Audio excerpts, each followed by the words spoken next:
Bear down, fam. Jonathan Taylor in navy and orange. That's what ESPN just dropped, and you need to sit down for this because it's coming from a real source. Ben Solak over at ESPN predicted the Colts' stud running back ends up in Chicago via trade. But before you get too hyped, in 1 minute I'm breaking down the massive crack in that prediction nobody's talking about, and why it would run straight into Ryan Poles' master plan to extend Caleb Williams. And while the backfield's making noise, there's another name quietly blowing up in the receiver room, JAHDAE Walker. The undrafted free agent who bailed the Bears out against Green Bay is already training to steal a starting job, and I'm about to tell you the secret behind his rise. And we're closing this out with DJ Moore, who left Chicago but just pulled something off in Buffalo that nobody in the Windy City saw coming. Stick around, because this changes the whole picture. Okay, bro, let's break this down calmly because there's a lot on the table. ESPN's Ben Solak published his 10 predictions for the 2026 NFL season today, and one of them has the Chicago Bears name written in big letters. He predicts that Jonathan Taylor, the star running back of the Indianapolis Colts, ends up playing in Chicago via trade. We're not talking about a random rumor with no source. We're talking about a serious analyst on a serious platform, putting in writing that the best running back in the league in 2025 could end up running behind the Bears' offensive line. And before you get too excited, I need you to understand the full argument because it has layers, and some of those layers don't favor Chicago at all. Solak's argument starts from a real weakness in the Bears' backfield. He says, word for word, that DeAndre Swift had a strong 2025 season, but that he has not been reliable and has dealt with injuries for much of his career. And you have to give him credit on the numbers. Swift had his best year in rushing yards with 1,087, but it was simultaneously his worst year as a receiver with only 34 catches. That's a warning sign for anyone closely following this back's career. Players coming off their best season in year 6 typically take a step back the following year. It's an unwritten rule of the sport, but it's one that holds true with a frequency that's honestly a little scary. On Kyle Monangai, Solak is even more direct. He describes him as a likable thumper, meaning a runner who hits hard and who fans love watching break tackles, but not someone he views as capable of handling more than 10 carries a game on a sustained basis. And honestly, fam, if you watched Monangai's runs last season, you understand why. That kid destroyed linebackers on plays that went viral, but he also absorbed a level of punishment that raises concern when we're talking about long-term sustainability at a position where physical wear and tear is brutal. Then there's the Colts side of this. Solak connects all of it to Indianapolis' offensive collapse in 2025. His argument is that once the Colts' quarterback situation fell apart, the entire offense collapsed with it, and Taylor collapsed along with the team. That proves, according to him, that the real engine of that offense wasn't Taylor, it was the quarterback. And if the Colts come out slow in 2026 and start considering an organizational change midseason, Solak believes they'd be willing to listen to offers on Taylor. The extra detail that makes this more interesting: Taylor is in the final year of his contract, would be a free agent in 2027, and this would be, in Solak's words, his third contract. That's rare. Very few running backs in the NFL make it that far into their career while still being a valuable market asset. Now, listen up, because here's where I, as an analytical fan of this team, have to be honest with you. The very outlet that reported this prediction, Bears on SI, called it, word for word, an attempt at shock for the sake of clicks that inspires no awe. I'm not the one saying that. The site that covers the Bears every single day is saying that, and I agree with that read, though not completely. Let's get to the most important point of all, the money. And this is something Solak himself acknowledges in his own article, which I think is honest of him. Ryan Poles and Ben Johnson's Bears are building their cap structure around extending Darnell Wright in the short term, and at some point after that, extending Caleb Williams. That's this front office's hierarchy of priorities, and they've shown it consistently since Poles took over. Offensive lineman before backs, quarterback before anything else. Signing a 27-year-old running back to his third contract, which in the modern NFL usually means at least $10 million a season, doesn't fit that philosophy. It's the same logic behind this front office moving on from Cole Kmet the moment he started competing for cap space with Caleb Williams' extension. And trust me, they'll apply that exact same logic to any running back.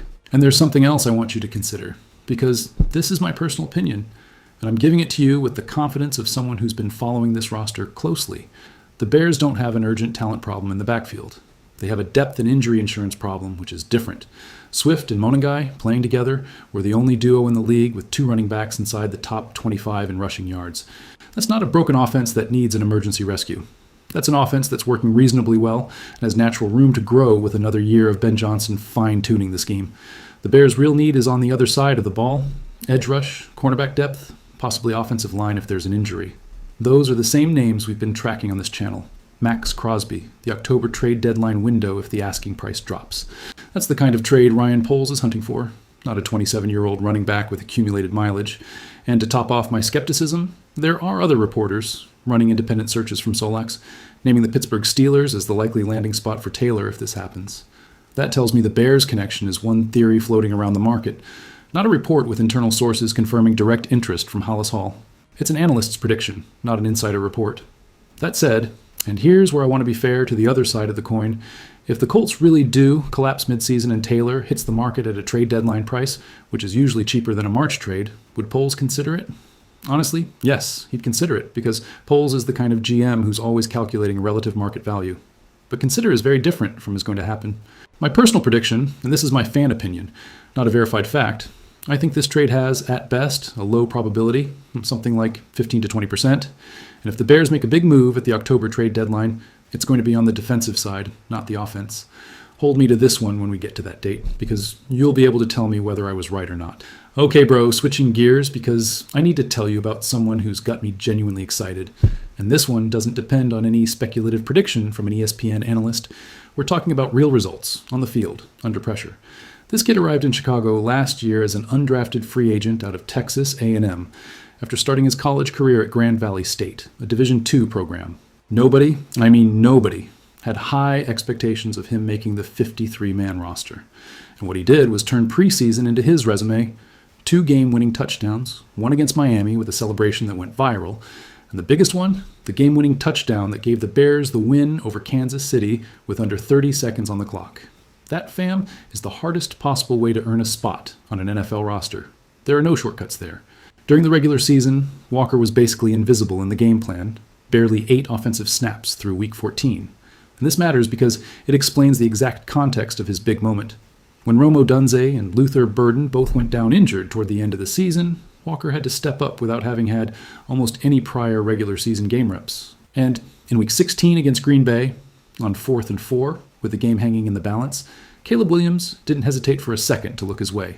Walker went up, hauled the ball in at the corner of the end zone, secured both feet inbounds, tied the game 16-16 with 24 seconds left, and the Bears went on to win it in overtime.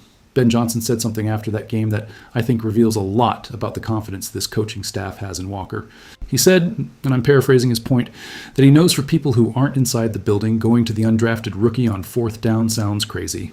But for the team, it wasn't. That's a statement of institutional trust, not an isolated stroke of luck.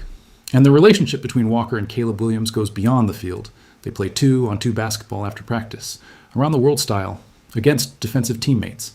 That kind of personal bond between receiver and quarterback carries a value that stats don't fully capture, but that shows up directly as trust and pressure moments about who gets the ball. His regular season line was modest in volume, 6 catches on 10 targets for 87 yards, and 2 touchdowns across 9 games. But the efficiency behind those numbers was high, and in preseason, he posted a PFF grade of 87.9, good enough to land him on PFF's preseason all-rookie team. Now, here's the detail that changes the whole context. DJ Moore is gone. He was traded to Buffalo this offseason. Olamide Zakos also left in free agency. That opens up a real void in the Bears receiver room, and Walker recently posted a 44-second video of himself training in the gym wearing his Bears helmet, sending a very clear signal that he's taking this opportunity seriously. But fam, I want to keep this grounded in reality and not inflate it more than it is. Walker doesn't have the job locked up. The competition for the WR3 role includes Khalif Raymond, a reliable veteran as both a receiver and returner, and Xavier Thomas, the 2026 third-round draft pick who ran a 4.28 40-yard dash and is already generating buzz in off-season practices. Brad Biggs of the Chicago Tribune said on 104.3 The Score that the team ended the season feeling good about Walker, and that they don't necessarily need to go bring in big outside names. That's a real internal signal of confidence, not just social media hype. My personal read on this: Walker has the physical profile, 6'4", the ability to catch through contact, strong handling of contested route work, that fits perfectly into what Ben Johnson wants from a complementary receiver in red zone and third down situations. If he keeps up the level he showed in the final weeks of 2025 throughout training camp, I think he takes the starting WR3 job over Raymond, and Thomas ends up being more of a special team specialist in his rookie year while he learns the scheme. That's actually exactly what previous reporting on this channel already suggested about Xavier Thomas. Polls already signaled he's going to be more of a special teams player this year, so the path for Walker is clearer than it looks at first glance. And to close things out, fam, I've got something for you that has nothing to do with tactical analysis, but that I need to share because it speaks to the character of someone who was a huge part of this franchise for 3 years. DJ Moore, as you all know, isn't a Bear anymore. He left this offseason in a trade to the Buffalo Bills in exchange for a 2026 second-round pick. And I know for a lot of us that goodbye stung, because Moore was the receiver who gave Justin Fields his first real weapon, and later helped give Caleb Williams a reliable target during his transition into the league. But what he did a few days ago in Buffalo reminded me exactly why this guy was always easy to root for, no matter what jersey he's wearing. Moore was at a mall in a Buffalo suburb, walked into a store selling jersey-style t-shirts with his name and number on them, and without identifying himself, bought all 27 units they had in stock. That was over $1,200 out of his own pocket. He told the store manager to leave them there and give them away for free to the first 27 fans who came in looking for one. The manager, who hadn't recognized him, was confused by the request, and Moore, half joking, told him he worked for DJ Moore. He paid, walked toward the door, and right before leaving, poked his head back in and said, "Yeah, it's me." And he just walked away. Every shirt those fans took home had a special tag with a $0 price and a note saying it had been paid for by DJ Moore. There's no debate angle here, fam, and I'm not going to force one. This is simply a nice story about someone who wore the navy and orange, who gave this city 3 solid years of production, and who's now building that same genuine relationship with a new fan base. And if you'll allow me one final comment on this kind of gesture is exactly the kind of quiet leadership a locker room needs. And it doesn't surprise me that Josh Allen himself recently praised Moore for the veteran leadership he brought to the Bills' spring workouts. The Bears benefit from that too, indirectly, because when you handle a trade with class, the way this one was handled, it keeps the door open for healthy professional relationships between franchises, and it speaks well of the culture Ryan Poles has built at Hallis Hall, even when a player moves on. And that's everything I've got for you today, fam. Quick recap. ESPN put Jonathan Taylor on the Bears, and while the financial and roster need analysis tells me this is more smoke than fire, I'm not ruling it out completely until we see what happens with the Colts in the first few weeks of the season. JAHDAE Walker is building, brick by brick, the story of an undrafted guy turning into a starter, and for my money, he's got everything it takes to win the WR3 job in camp. And DJ Moore, wherever he is, remains the kind of player that makes you proud to have had him on the roster. This franchise keeps building its identity for 2026 with new pieces, with faces that leave, and with stories that don't always come in the form of trade rumors, but that matter just the same. Bear down, always. If this video gave you something, hit that like button, subscribe, and tell me down in the comments, would you make the Jonathan Taylor trade if the price drops in October? Or would you rather Poles invest that capital on defense? I want to read every single answer. See you in the next one.